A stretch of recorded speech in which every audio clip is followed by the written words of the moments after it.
F, G үсгийг байршилж байгаа энэ игнийг үндсэн игнэ гэж нэрлэдэг. За бүгдрээ үндсэн байрал дээр гараа байршуулъя. За чигч хуруу, ядам хуруу, дунд хуруу, долоор хуруу. За ингэж байршлах нь байна. За энэ надаа F, G үсгэн дээр юм жижигхэн тэмдэглэгээ гэдэг нь эсвэл зураас эсвэл цэгийн бүрэн тэмдэглэгээ. За байдаг шүү. За бүгдрээ нараа дунд ядам хуруу, дунд хуруу, чигч хуруу. За ингэж байршлаа. За үндсэн байрлалаасаа дээдлийн болон доотлын игнэний үсгүүдийг бичихтэй. Хурууга хэрхэн шилжүүлэхээ гэвэл за одоо нардаа. За тухайн үсгээ бичлээ. Буцаад үндсэн байрлалтай бичлээ. Үндсэн байрлалтай.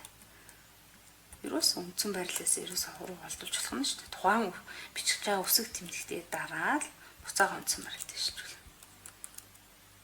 За энэ бол маш чухал техник шүү. Яг энэ техникийг ерөөсөө алдаж болохгүй байх юм. За одоо бүгд үндсэн байрал дээр урууга байршуулсан юм чинь баруун гарын хуруунуудаар ямар тэмдэгтүүдийг бичих вэ гэдгийг тогтооход айгүй амархан энэ нар да.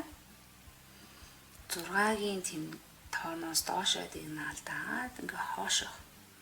Эдгээр тэмдэгтүүдийг баруун гарны хуруунуудаар бичнэ. За зүүн гараар хуруунуудаар 5-ын тооноос дигнаалдаа хараараа дигнаалдаа.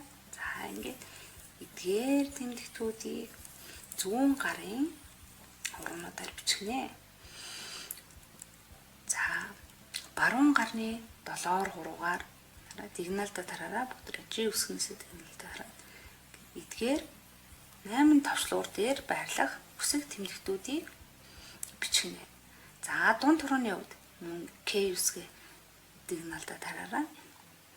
За эдгээр 4 товчлууртаар байрлаж байгаа үсэг тэмдэгтүүдийг баруун гарны дунд хуруугаар.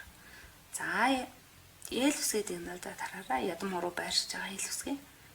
За эдгээр 4 товчлууртаар байж байгаа үсэг тэмдэгтүүдийг баруун гарны ядам хуруугаар чигчүү хуруугаар дээрээс хооших энэ тэмдэгтүүдийг чигчүү хуруугаараа дардаг байх нэ. За одоо баруун гарны зүүн гарны 7 хуруугаар за дигнаалдаа тарь. За энэ тэмдэгтүүдийг буюу энэ 8 товчлуур дээр байршиж байгаа үсэг тэмдэгтүүдийг зүүн гарны 7 хуруугаар.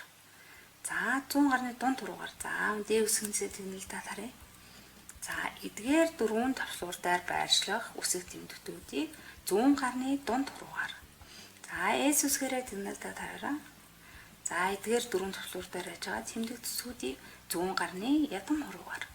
За чигчүү хуруугаар мөн дигнаалдаа тарья. E үсгнээсээ дэшээ. За эдгээр товчлуурдаар байрлах тэмдэгтүүдийг зүүн гарны чигчүү хуруугаар бичгнэ.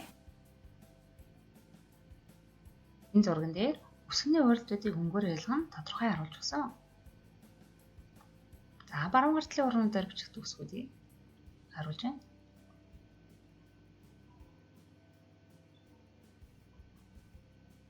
За мөн зүүн гартлын хуруунуудаар бичигдэх үсгийг харууллаа.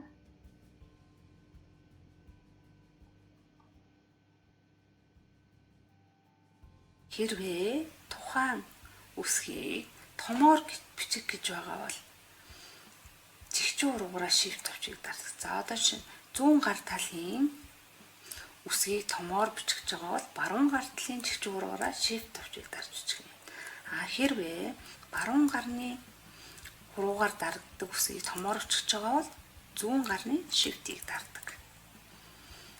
За бүгдээ үндсэн байрал дээр хуруугаа байршуулж хуруугаа бус дэгнэний үсгийг хэрхэн хуруугаа шилжүүлж бичгийг бүгдээрээ сурлаа.